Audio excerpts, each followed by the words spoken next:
Nice qui gagne enfin un match de Coupe d'Europe cette saison, qui restait sur 8 revers de rang face au Go Ahead Eagles. Un petit cours de géographie avec notre professeur Damien Degor. Go Ahead Eagles, c'est situé dans quelle ville ou proche de quelle ville néerlandaise? À Deventer, côté d'Apeldoorn, dans l'est. De quoi Dans la l'est ville? des Pays-Bas. Apeldoorn. Appendo? Ah oui, d'accord. Ok. Vous n'avez jamais fait de néerlandais? Non, pas C'est celui-là. pas facile, mais bon, il faut On me un dit qu'on- minimum de bagages quoi, intellectuels.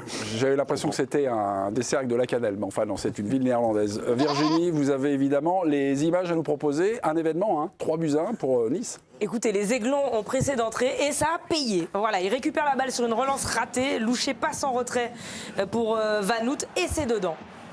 Nice y arrive enfin. Premier but. Déjà, on souffle. Thiago Gouveia va faire le break juste avant la pause. Là encore, il presse, récupère, se retourne et frappe en pleine lucarne. Superbe but du Portugais qui va inscrire un doublé dans cette rencontre. Il marque aussi à la 59e, trouvé par Mohamed Ali Chaud. La tête plongeante pour se mettre à l'abri. Les Néerlandais réduisent l'écart grâce à leur entrant. Finn Stokers, servi par Breum. Victoire 3-1. Ça vous fait plaisir, c'est un événement, c'est bien, ou non, c'est complètement lancé trop tard et puis on s'en fout? C'est un peu trop tard, on s'en fout pas complètement, mais c'est quand même pas loin. Mais moi, ça me fait penser un peu au coureur du Tour de France. Il y en a qui cherchent absolument à être le dernier du peloton parce que finalement, on en parle un peu plus que de l'avant-dernier, Ouais. etc. J'avais le sentiment que c'était un peu la stratégie de Nice dans cette Ligue Europa. On s'acharne sur Nice. Voilà, eux, ils s'acharnaient eux-mêmes sur Nice. Donc voilà, c'était un match franchement qui avait pas beaucoup d'intérêt. Aucun intérêt sportif, non. Ouais. Ah si, les fameux points UEFA, cher à Raymond. Et Raymond était content pour Nice. Ben oui, c'était bien. c'était Il y a bien. l'effet C'est un beau match, actuel. Je veux dire, ils gagnent des matchs, ils sont mieux. Voilà, on peut dire. sont C'est mieux. toujours mieux que ce qu'ils étaient. On peut Il y a être quand même content pas de pour mal, eux. quoi. On peut être content. Je suis d'accord. Cette équipe est dernière avec eux. Je crois. Ils étaient juste devant. Ils n'ont pas gagné un match non plus depuis 8-9 matchs. Bon, il y a pas, le match n'a pas d'intérêt. Est-ce que ça, Mais juste, est-ce on que peut ça dire, signifie... Ils ont enfin marqué des buts, ils ont enfin gagné. Non, mais est-ce que ça signifie que la chute vertigineuse de Nice est terminée? Ou... Alors non, mais ce qui est positif, c'est que déjà ils ont pris de la confiance, ils ont gagné. En plus de ça, il y a 2 nouvelles recrues qui ont marqué. Gouveia qui met un doublé et Van Hout également. Ça permet de consolider aussi et de faire taire non, mais de donner un peu de confiance aux nouveaux arrivants qui étaient un peu en difficulté. Donc en espérant que ce soit le début d'une vous me dites positive. non, mais dans ce que vous m'expliquez, la chute vertigineuse, il y a des choses... Je dis, finalement, ça permet un peu de... Non, mais la chute Non, parce vertigineuse, que- ça va être c'est surtout Oui, en championnat. championnat qu'il faut qu'ils l'enraillent. Et là, ils vont à Nantes ce week-end. Ouais. Ça devrait être ça risque en tout cas d'être un peu plus compliqué que d'affronter le FC Deventer, quoi. C'est Deventer. C'est là que Nice va être attendu. C'est maintenant l'enjeu de la saison pour Nice, c'est de pas descendre. Ok. Oui, et puis c'est surtout mieux d'arriver avec une victoire, 3 points, 3 buts, que d'arriver avec une défaite ou avant le. Ça, c'est sûr. Et ils ont même fait rentrer Dante, qui est revenu encore. Ouais. Il est toujours là. Non, mais pour le groupe, c'est important. C'est un vrai capitaine, c'est un leader. J'ai le sentiment que Je je crois le que dis de c'était une manière ironique, méchanceté. mais c'est important. Je crois que c'était une moquerie. Oui, je l'ai pris comme tel, mais moi aussi, pour j'ai le un groupe, doute je pense que c'est important. Moi, j'ai eu un doute, Non, on a mais mauvais- après, j'ai regardé l'œil de Raymond, j'ai dit, il n'y a pas de doute, c'est une moquerie. Je comprends pas. Une soirée Il marquée... était blessé, il revient, c'était le leader, les capitaines. Cette défense prend l'eau en permanence. Ouais. Et quand tu te moques, tu le dis comment alors? Pareil.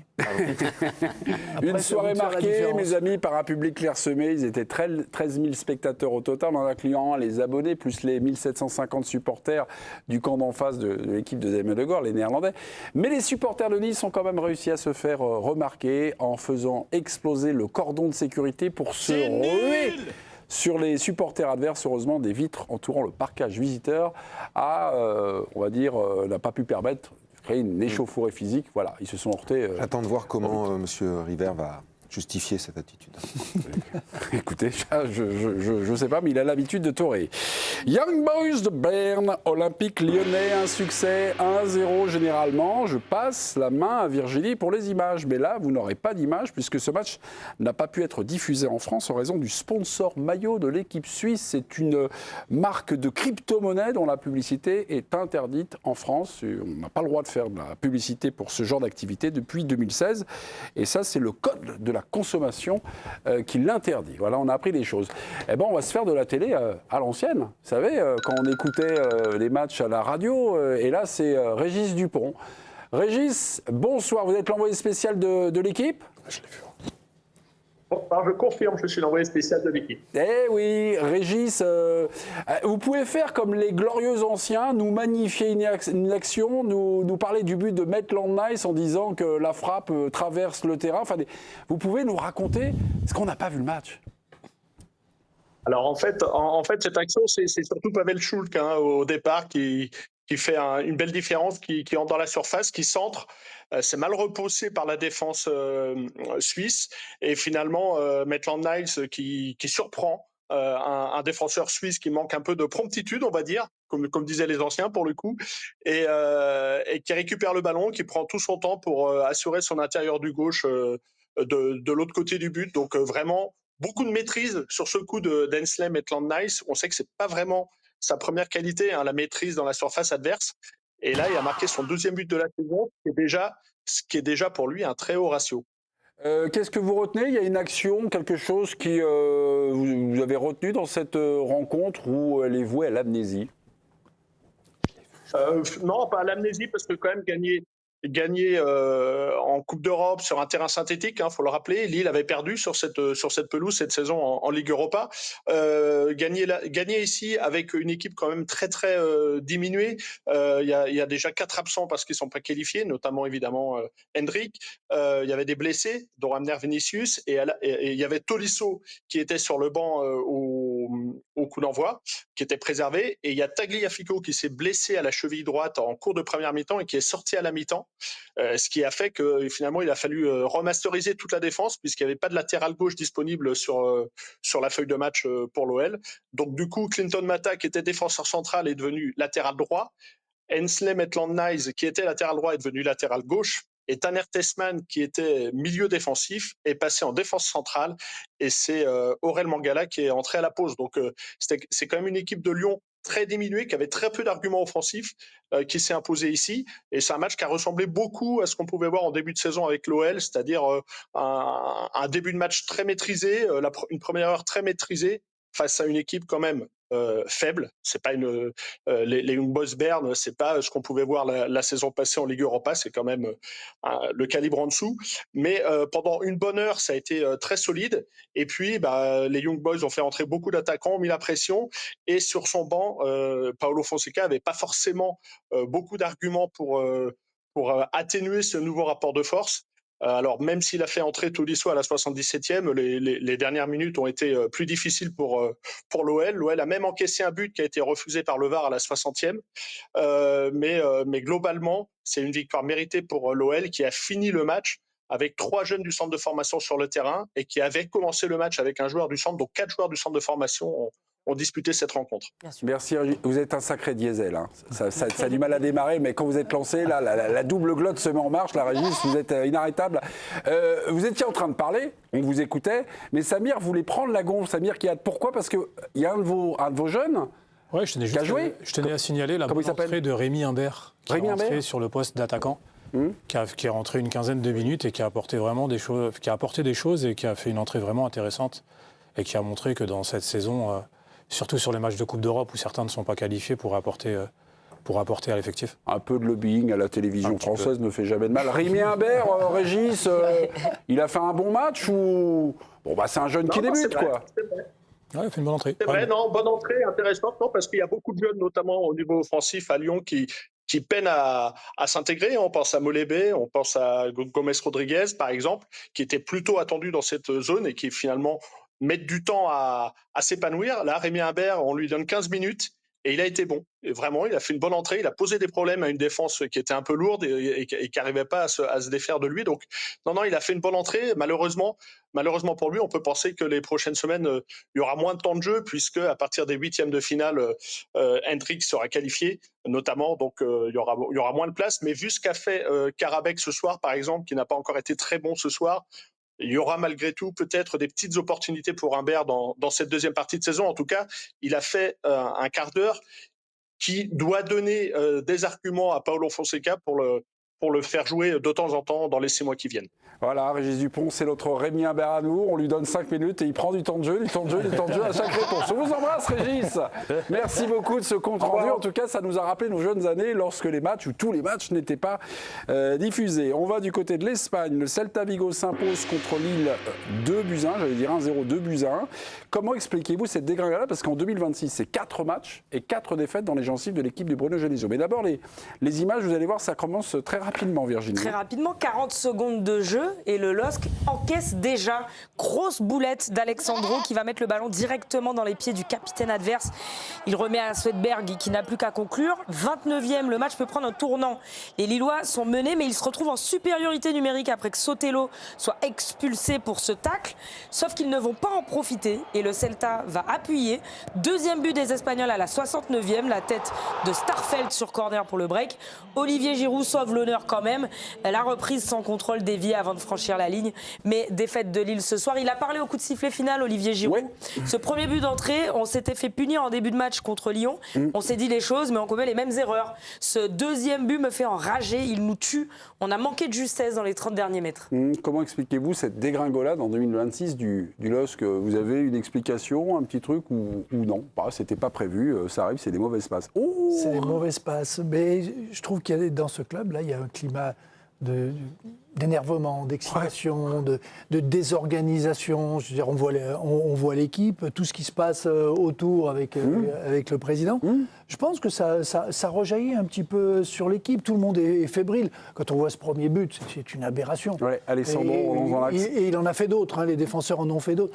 Il y a une équipe très fébrile. Et tous les matchs qu'on les voit, c'est ça. Ils font des erreurs grossières, des trucs. On se dit, mais d'où ça sort? C'est pas possible. Là, il y avait plus que de la fébrilité sur la première action. Donc, de ton point de vue, c'est de la faute d'Olivier Létang si Alexandro fait cette relance. Je veux dire, mais il y a un club où tu vis dans un climat de tension. Et les joueurs, qu'est-ce qui te fait dire ça, Qu'est-ce qui te fait dire ça? Pourquoi tu... Parce que je vois les joueurs qui sont différents de ce qu'ils étaient, de la sérénité qu'ils avaient à une certaine époque, la qualité. Et là, on les voit tous perdus. Ils ne savent pas quoi faire, ils ne savent pas où jouer, ils font des fautes techniques. Mais ça, c'est pas la faute du président, c'est la faute des joueurs. Non, c'est la faute d'un climat. D'un climat de club que je vois à l'heure actuelle. Et je pense que ça part toujours du haut. La fébrilité, c'est vrai que... elle est là. On peut pas la nier. On peut pas la nier. Mais enfin, là, aujourd'hui, et ce soir, il y avait beaucoup plus que de la fébrilité. Il y avait un manque d'imagination, un manque de créativité, presque un manque d'envie par moment. À 11 contre 10, il se procure quasiment aucune occasion pendant tout le match. Quand tu es fébrile, ça veut dire que tu n'as pas confiance. Et que tu es sur le retrait. Tu n'anticipes rien. Et ton jeu, il n'est pas fluide. Et tu es toujours en train de réagir à quelque chose. Et ça ne peut pas marcher. Mais là, il y a un manque d'esprit. Mais tu as raison, c'est l'état d'esprit qui n'est pas du tout présent dans cette équipe. Et on l'a vu contre Lyon. En général, ce n'est pas le cas. Olivier, il y a très clairement un manque de talent. C'est pas normal. Il n'y a pas d'état d'esprit dans cette équipe. Non, mais au-delà de l'état d'esprit, il y a un manque. Mais c'est vachement important. Non, mais il y a un manque de talent évident. Aujourd'hui, sur le match, quand on regarde le match, il n'y a aucun joueur qui prend l'initiative d'aller dribbler son adversaire direct, de faire une différence. Parce qu'ils ne sont pas dans le coup. Mis à part le Diaoun qui est rentré en fin de match, qui a apporté du dynamisme, qui a apporté justement cette percussion, il a osé. D'ailleurs, sur le but, ça vient d'un duel, d'un 1 contre 1 joué. Moi, j'en ai un peu marre des joueurs qui jouent faux pied et qui, en fait, font le crochet court, qui ne dribblent même pas l'adversaire et qui envoient à l'aveugle un centre pour que Giroud la prenne de la tête. Non, à un moment donné, il faut créer des choses, il ne faut pas avoir peur de perdre un duel, il ne faut pas avoir peur de provoquer son adversaire. Là, aujourd'hui, les deux qui ont apporté quelque chose, c'est Pardo, j'ai oublié Mathias, exactement, et Diaoun. Sur un match contre le Celta Vigo, où tu as le ballon, où tu as la maîtrise à partir du moment où tu es à 11 contre 10, et on attend plus d'une équipe du LOSC. C'est pareil, quand on fait le replacement et qu'on met Haraldsson sur les deux au milieu de terrain, je suis désolé, moi d'Haraldsson, j'en attends beaucoup plus. On a vu quelques séquences où Mouko était plus haut qu'Haraldsson. Ça encore, c'est comme toutes les séquences. Mais le problème, c'est un problème d'état d'esprit, encore une fois. Moi, quand tu es en train de me dire ça, le fait qu'on mette joueur 2 ou 3, tout ce que tu veux, c'est quand même le joueur, la façon dont il s'exprime, l'intelligence de jeu. Il n'y a pas besoin systématiquement que l'entraîneur te dise telle ou telle chose. Il ne ciblait pas l'entraîneur, il ciblait les joueurs. Oui, non, mais je sais, mais justement, c'est pour ça que je dis que c'est un problème d'état d'esprit. Il y a le fait que les joueurs, moi je trouve ce qui me fait mal dans cette équipe, de ce que j'ai vu encore ce soir, c'est l'intelligence. Il n'y a pas d'intelligence de jeu dans cette équipe. Donc ça fait partie du talent, tu dois être intelligent pour... Il y a pas, les déplacements ne sont pas bons. La charnière centrale, la première période, c'est une catastrophe. Ouais. Le grand barbu, là, il a fait ce qu'il a voulu. Sur des balles aériennes, sur des contrôles de balles. Il a fixé les mecs. Donc, Non, mais il y a une erreur, ça peut arriver. Il y a 30 secondes Mais de non, jeu. il n'y a pas une erreur. Il y en a 15 des erreurs dans le match. Mais tu es à 0-1 à 30 minutes, à 30 secondes de jeu. Ok, tu te retrouves à 11 contre 10. Je suis désolé, mais t'as 60 minutes devant toi pour créer des choses, pour créer des différences, pour essayer d'aller chercher le résultat. Mais c'est un état d'esprit. Aujourd'hui, quand tu regardes, dans le football moderne, les ailiers ils sont très importants. Les ailiers sont très importants. Aujourd'hui, quand on regarde les stats des ailiers du LOSC, je suis désolé, elles sont ridicules. Le grand barbu. Oui. Iglesias. Comme Rolio, mais Borja. Mais il ne chantait pas. Borja Iglesias. Ah oui, Iglesias. Le grand barbu, le mais intéressant joueur. Olivier, formation continue à l'équipe du soir. Mais bien sûr. Damien Degor. Mais vous savez bien que j'ai toujours des soucis avec les noms, moi, donc c'est très bien. Non, mais sur cette série de 4 défaites, il y en a quand même beaucoup en 2026. Ouais. 2026, c'est aussi pas mal de départs à la CAN, de joueurs qui sont partis à la CAN. Je pense Mouko, Mendy. Mukao, qui est rentré là. Mendy, Igaman. Ouais. Et ça fait mal. Igaman les croisés. La rupture des ligaments croisés d'Igaman, aujourd'hui, ça fait mal. À cette blessure s'ajoute celle de Benjamin André, qui est quand même au milieu de terrain. Malgré son âge avancé, un joueur clé. La suspension de vous avez Boadi qui était suspendu sur ce match-là. Ben Taleb qui s'est blessé. En fait, j'ai l'impression qu'il y a une sorte de cercle vicieux qui s'est enclenché. Et moi, je le daterais plutôt du match de Lyon en Coupe de France, avec cette élimination qui a vraiment fait mal au club, parce que c'était un objectif, c'était un véritable objectif du club, la Coupe de France. Se faire éliminer comme ça sur une erreur du gardien qui plante le club, qui plante l'équipe de la même manière que l'erreur d'Alexandro a planté l'équipe aujourd'hui. Voilà. Après, est-ce que quelle est l'origine, quelle est la cause? Je ne sais pas. Est-ce que c'est cette fébrilité qui provoque les blessures, qui provoque les absences, ou est-ce que ce sont ces absences qui accentuent la fébrilité, Jean? Les deux sont liés. Il y a une période très compliquée qui devra sûrement être corrigée par le mercato. Au classement. Par exemple, pour la CAN, c'est d'accord, je suis d'accord avec toi, mais là, il y a un problème de direction, parce que tu n'anticipes pas, alors que tu sais pertinemment que tu vas perdre 3 ou 4 joueurs dans cette période cruciale depuis le 15 décembre. Donc ça a ses conséquences. Donc là aussi. Et l'an dernier, ils ont disputé la Ligue des Champions avec plein de blessés. Mais c'est peut-être. Il y a une anticipation, mais tu dois prévoir les situations. Tu recrutes 3 ou 4 joueurs en plus. Tu sais très bien qu'ils ne vont pas être là. Non, mais sur la planification de l'effectif, tu vois bien qu'au milieu de terrain, tu perds Ben Taleb. Bon, Ben Taleb, il n'est même pas allé à la CAN, mais tu perds Mouko. Et au final, tu as encore Ben Taleb, tu as encore André. C'est juste qu'il y a une blessure d'André. Tu as encore Ayoub Boadi. Bon, il y a une suspension qui fait que. Mais moi, je trouve que normalement, les départs à la CAN n'auraient pas porté préjudice. Bon, la semaine prochaine, c'est la dernière journée de Ligue Europa. Lille serre un petit peu les fesses, puisqu'ils sont 21e pour l'instant. C'est les 24 premiers comme en Ligue des Champions qui sont qualifiés. Mais la marge et leur avance font évidemment comme neige au soleil. 9 points, 2 points d'avance sur les Bulgares de Ludogorets. Et un dernier match très important pour Lille, ça sera à domicile, ça sera contre Fribourg. Fribourg qui est 3e ce soir, donc 3e, donc en quête peut-être de terminer dans les 2 premiers. Après, voilà, bon. Après, on peut imaginer que Fribourg peut aussi tourner, faire tourner. Qui sont assurés de la qualification. On peut imaginer. Mais c'est pas bon. C'est pas bon d'être dans cette situation-là parce que Lille ne pourra pas faire tourner. Non. Et autre point important, c'est que Ethan Mbappé, qui n'était pas sur les listes au départ en raison de sa blessure, il n'était pas inscrit sur les listes. Il a pu revenir parce qu'il y a eu des blessés. Mais les blessés étant de retour, il a dû ressortir de la liste. Donc c'est pareil, c'est pas possible d'utiliser Ethan Mbappé aujourd'hui. Et ben voilà, fin de cette Ligue Europa. Non, pas la fin, parce que Virginie a un joli but à nous montrer ce soir qui s'est déroulé dans cette soirée avant-dernière journée de la phase de Ligue de la C3. C'est plus qu'un joli but, mais c'est un golasso. Il est signé de l'ancien Marseillais Jonathan Rowe. Regardez, pour Bologne contre le Celtic Glasgow.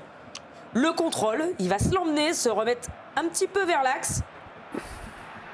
Et voilà, tout simplement. C'est le but de l'égalisation pour arracher le point du nul. Il y a eu 2 partout au coup de sifflet final. Il avait raison. C'est un golasso. Le gardien, c'est plein axe et il lève même pas les bras. Donc, une frappe d'une violence inouïe. Inouïe. Une violence inouïe. Ça me rappelle Pablo Longoria à Rennes, d'une violence inouïe.